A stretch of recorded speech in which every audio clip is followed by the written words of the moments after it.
Today's visual novel review is Sharin no Kuni, or Country of the Wheel. Sharin no Kuni focuses on a young man named Kenichi, who lives in a very special kind of setting, and I don't mean that in a funny kind of way. I mean it's completely unique and probably a terrible place to live, but it's a country that basically has a set of rules and obligations that can be placed on certain individuals. It seems to be basically a communist kind of society, but anyway, it's ruled by these special high-class citizens, and they have the power to basically place penalties on certain people. For example, they put a penalty on a girl. A girl is absolutely not allowed to interact with other men. And in that case, if she does interact with another man, then she gets sent to a concentration camp. As you can say, as you can see, it's probably not the best place to live in, but that's the kind of setting it takes place. And it's one of this story's strongest traits that it's an original setting with having some similarities. Sorry, even though it's got an original setting, you're still gonna get that Japanese school setting. There's no escaping it ever. It's just gonna happen. Okay, there's a few visual novels that escape it, but for the most part, nope, you're gonna have to stick with it. So our main character comes into basically his hometown once more, but he's under disguise under a different name, and he hasn't been there for the last 7 years. And he has been training for the last 7 years so he can become a special high-class citizen. Why he would want to do that? Because basically his father was a basically rebelled against this society, and he wants to basically go through with it. Well, that's something you're going to have to find out while you read, and it's one of the more interesting points of the game. So what does he have to do? He has to go into town and basically act as a student, basically take 3 girls with penalties on them, and somehow rehabilitate them into so that they can prove to society that they no longer need these penalties.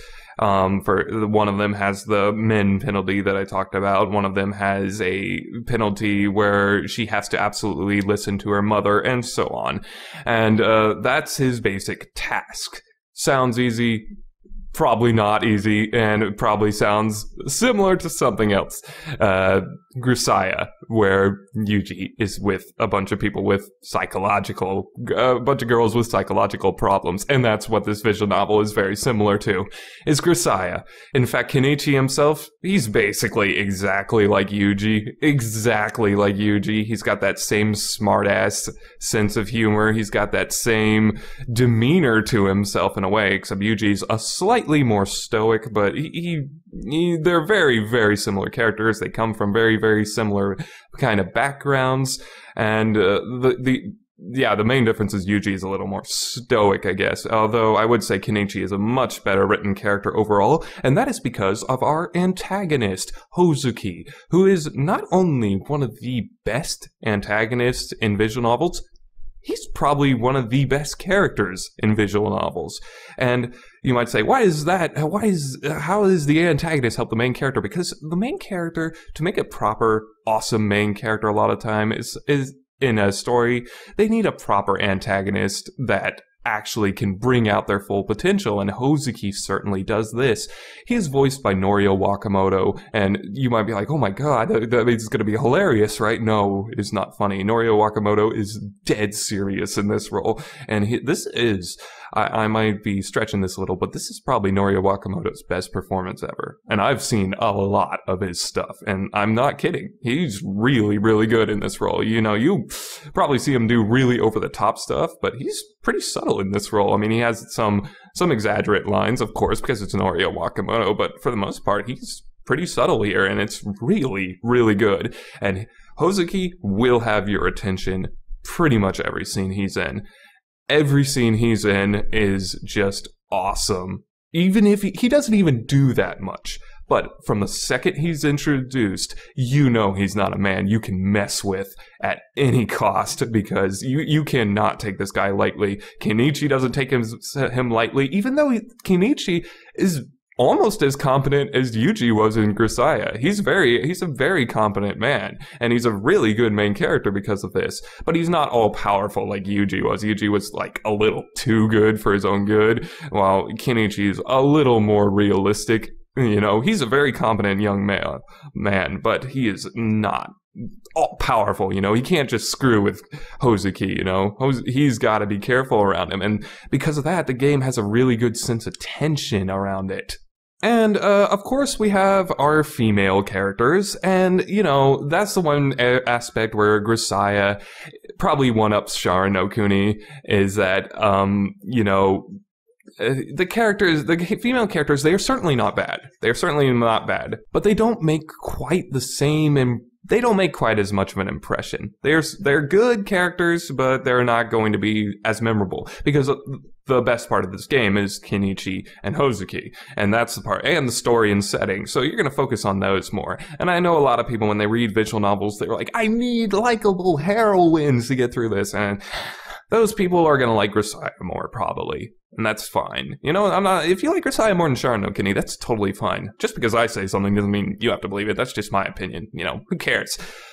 But there's just so much Sharin no Kuni does right.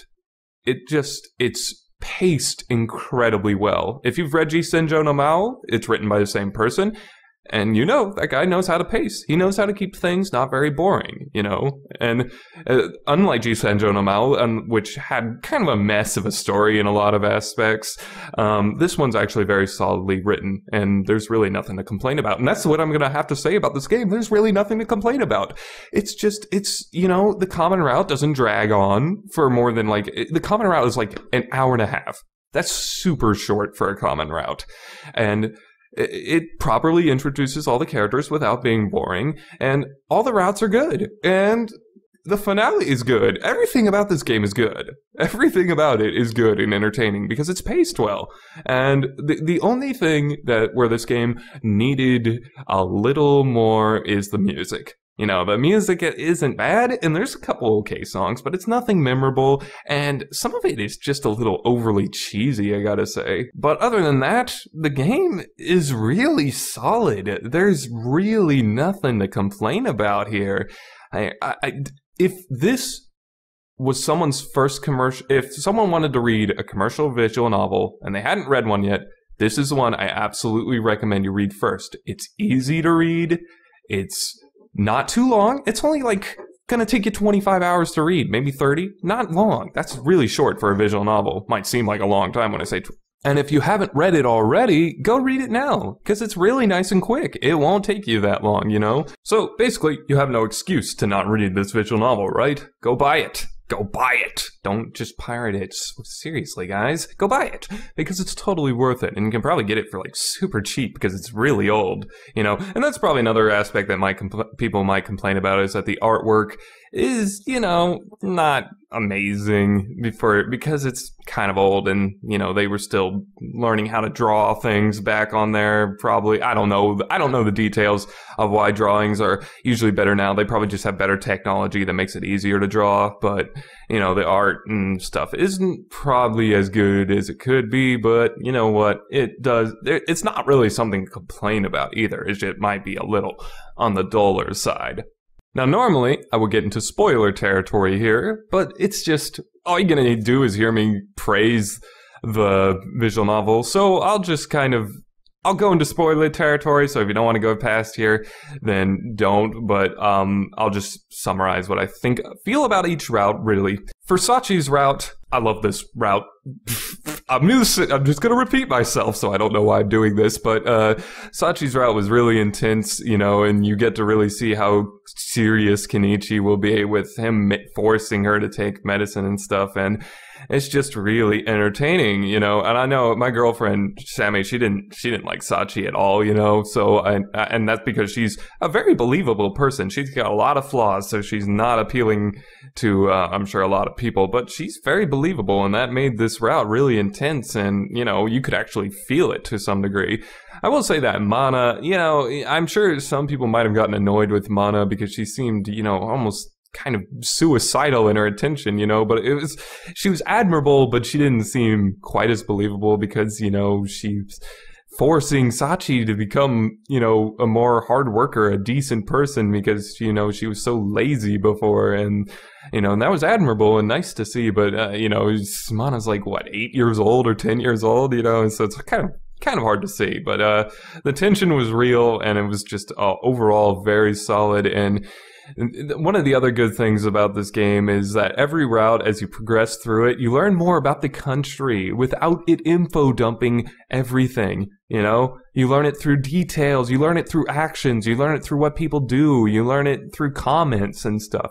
I know some people like info dumping, and I hate to go off on a tangent here, so I'll keep it quick, but I'm not a big fan of it because I feel like when a writer tends to info dump, they tend to lecture instead of telling a story. There's an entertaining way to tell information, but remember, a book or a story is not an encyclopedia, okay? In some visual novels, they include encyclopedias with them, and I'm against that too, because I'm like, you should, weave that into the narrative to some degree so the audience can understand it, but, I know the Fate's Dying Night fans are going to get mad at me when I say I don't like info dumping because that game is full of it. But, I think Sharin no Kuni really does use its setting very well without explicitly telling you everything about the setting. And it also leaves you a little bit of mystery because you don't learn every last thing about this country. So it gives you a little more room to,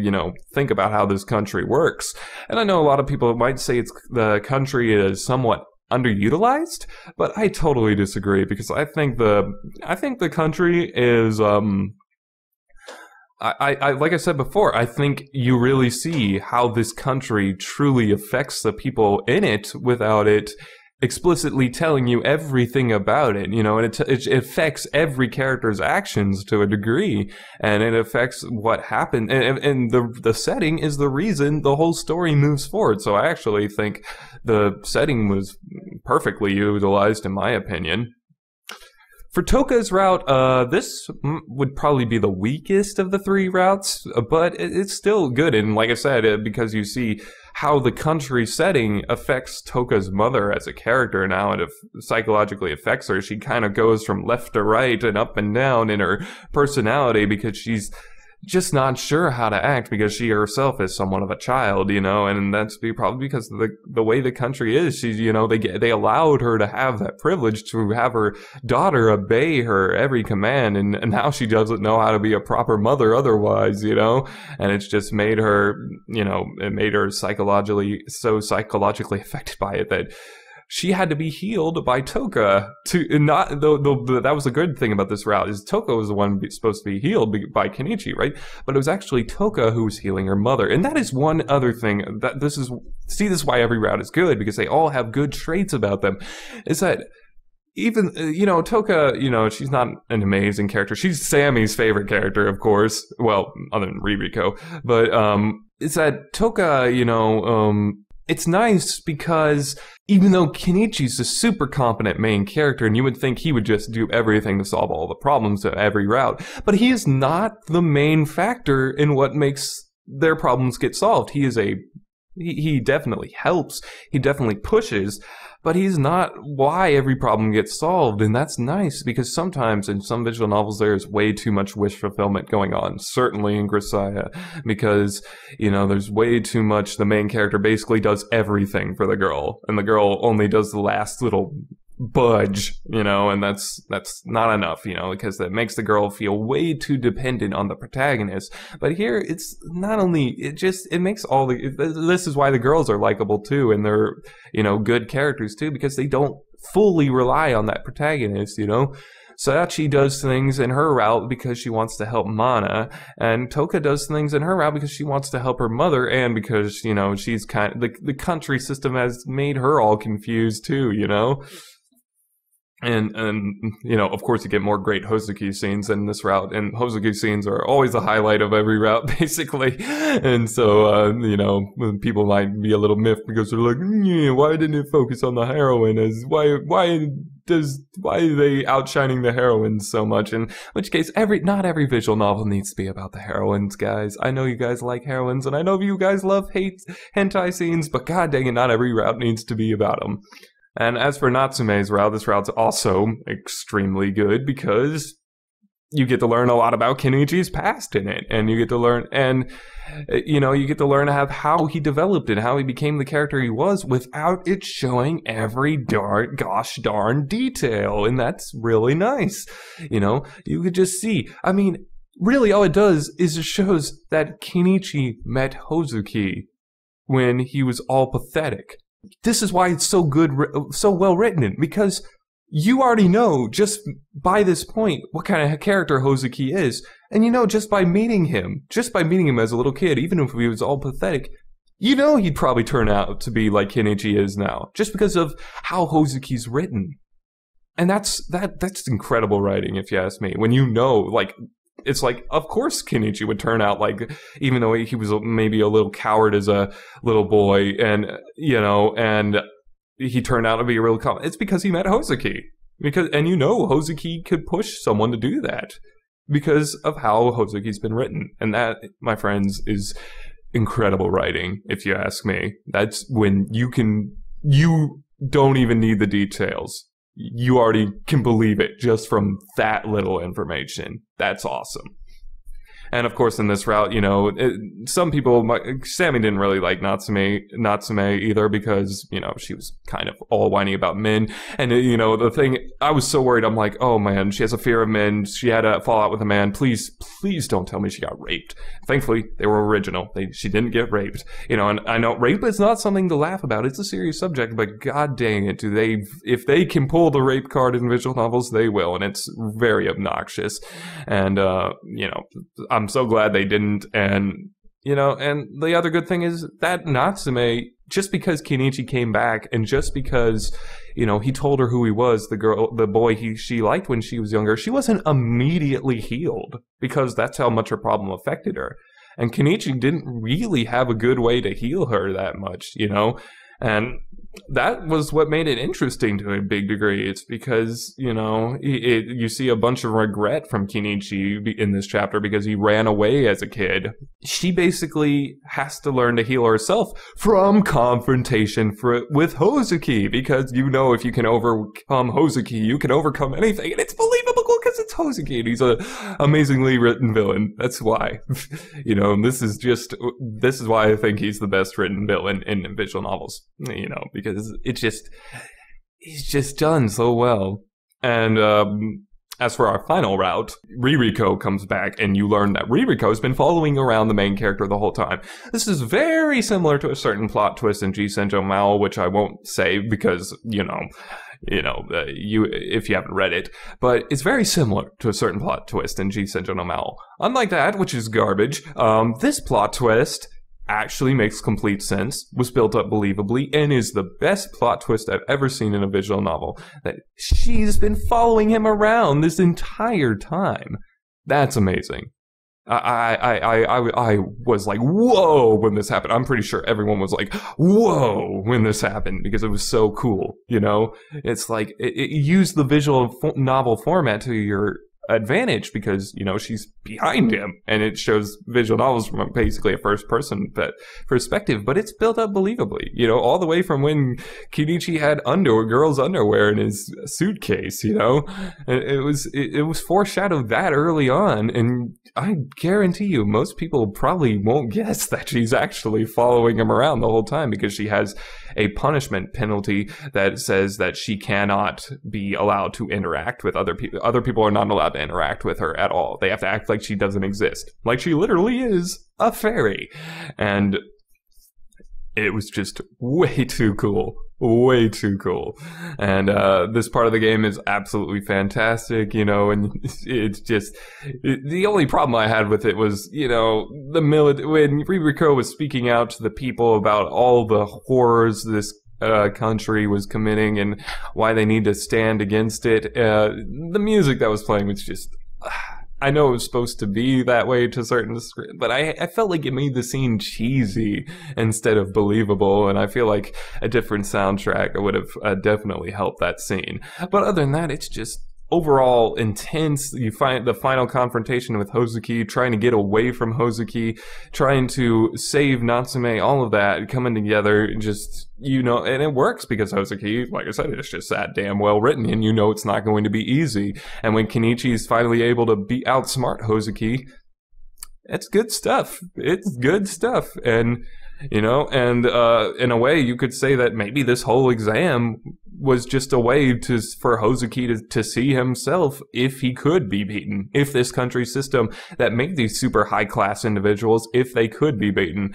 And they kind of were. And that's probably why he let them go in the end. Even though he could have taken them again, he wanted to see if Kenichi had the potential to actually overcome this system. And he did, to a degree, I want to say. I'm not...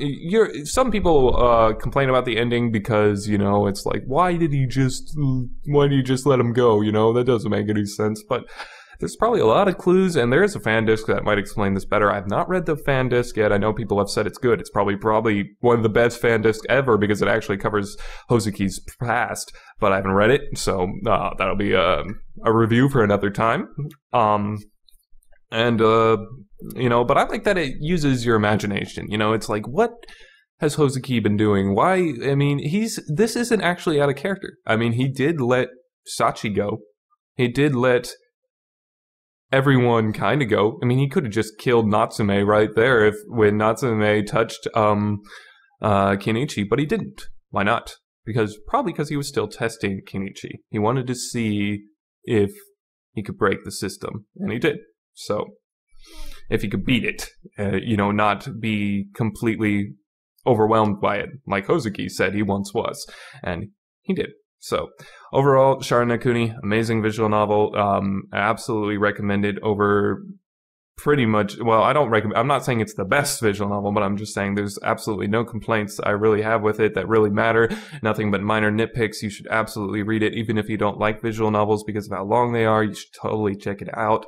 And thank you for watching. And I know I've been really bad with these visual novel reviews. I'm gonna try to get more out. I'm gonna try to do more stuff.